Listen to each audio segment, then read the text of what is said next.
Are you confusing fast with efficient? I think that sometimes we get this confused. I see this a lot with a lot of people that I work with or people that are in workshops with me. And I've seen this in myself before. And quite frankly, I'm seeing this a lot in the government right now, right? Where we are confusing fast with efficient.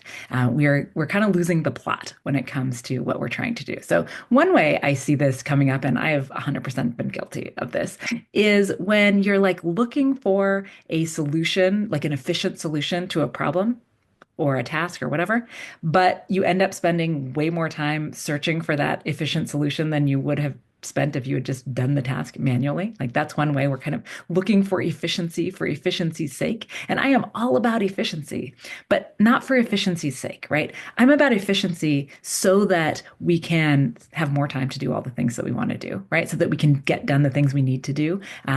In less time, right? And sometimes we think efficiency, we think fast, and that's not exactly the same thing. And so I want to share a number of examples where this might be coming up for you, just in case you are also falling into this trap. So there's that example we just talked about, right? Where we are looking for an efficient solution, and that solution, that automation, whatever we're trying to do, it honestly was taking us more time to do that than just to do the gosh darn thing that we needed to get done. But this is not the only way that this comes up. So think about it this way. Maybe you're trying to get through your email and you read an email really quickly, you fire off that reply, but you didn't fully understand the email. You missed a couple of questions, and now you're like in this back and forth exchange that's going on for 20 emails long, right? That happens. What about this one? Oh my God, this one hurts me all the time. I have to think about it a lot because this is the one that gets me. Is when you are speed reading through some instructions, you're like, okay, I got it, I got it, got it. And then you do the thing and you just screw it up, right? Whatever the thing was. You didn't read the instructions carefully. And therefore, now you're having to go back and fix the work that you did wrong in the first place. This is incredibly frustrating. Um, Sometimes we start working on a project without doing any planning first. And this, we think, oh, why should I spend the time planning? I'm just going to do the thing, right? I hear this all the time. I just need to do the thing, not spend any time planning doing the thing. And what happens every single time is that when we don't do planning around something, we end up making mistakes. We end up going down wrong paths. We end up in a place where we've spent a lot longer on the thing than we intended to. And in fact, studies show that planning, any amount of planning saves us time in the long run. So oftentimes we think of planning as like not real work, right? It's not getting us towards the goal. But in fact, planning can be the most important work, and it can be the work that helps us do the things efficiently, right? So even just thinking about planning out your day or your week, a microcosm of kind of a larger plan, right? Planning out your day or your week means that you are going to be working on the right things, that you have planned for the time for them. That's going to be much more efficient than just waiting to see what comes up and trying to get through as much as you can, right? Now, what about working on things but not taking the time to document it, right? A lot of times people say the same thing about planning they say about documentation, which is I don't have time to do that, right? I don't have time to do that. I need to be doing this efficiently. I need to be doing this quickly. And again, fast and efficient are not always the same thing. So what often happens is we don't take a moment to document what we've been doing, what we've been working on in the moment.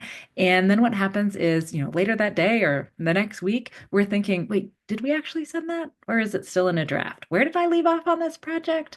Wait, where do I find the documents that I needed to move this thing forward because we didn't take a moment to put them into our task list? This happens all the time. And it seems efficient in the moment, but really it's just fast. And that we're losing efficiency over time because now we have to go back and spend so much time figuring out what it is that we actually did that we don't remember that we did, etc. And then there's also a big one, and this is multitasking, right? Have you told yourself that you're really good at multitasking? Um, you're not. I'm sorry. Well, maybe you are, right? There's 2.5% of the population that is, they're considered super taskers, and they're actually capable of multitasking. For the other 97.5% of us, we are not capable of multitasking. And what we're doing when we're multitasking in the aims of being, quote, efficient, is that we're actually just context switching. We're context switching quickly, but with that context switching comes productivity loss to the tune of about 40%. I will link to another video here in the end too, where I talk a little bit more about this myth of multitasking in case that is something that you want to learn a little bit more about. But multitasking, we think we're being efficient. We are absolutely not. What we're doing is tanking our own productivity. And then I'll share one more example because this one comes up a lot too for the clients I work with, either in my private coaching practice one-on-one or also in my time well spent coaching program. This comes up a lot where people are doing something themselves instead of delegating it to someone else because it feels like it's just faster to do it yourself. And there are times when this is true, right? If it's a one-time thing and it's going to take you longer to explain it to somebody else than it would to just do it yourself, go ahead and do it yourself. That's the most efficient way.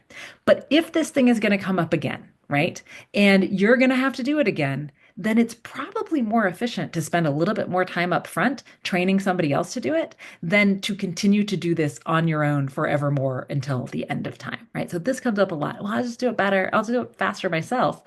Sure, once, but not forever, right? So I want you to be thinking about and maybe even drop a link below, or I mean, drop a comment below to let me know where does this show up for you? Are there other places that this has got you thinking about where you were doing something because you thought it was efficient, but really it was just fast and it wasn't efficient in the long term because you ended up having to do more work because it wasn't actually that efficient, right? If this shows up for me, I'm willing to bet it shows up for you. It shows up for so many people that I know, and it's a good thing to be aware of, right? Because once we're aware of something, then we can make different changes. Hey guys, make sure to like and subscribe to this video if you watch the whole thing. Um, and if you want to keep seeing our content. Thank you.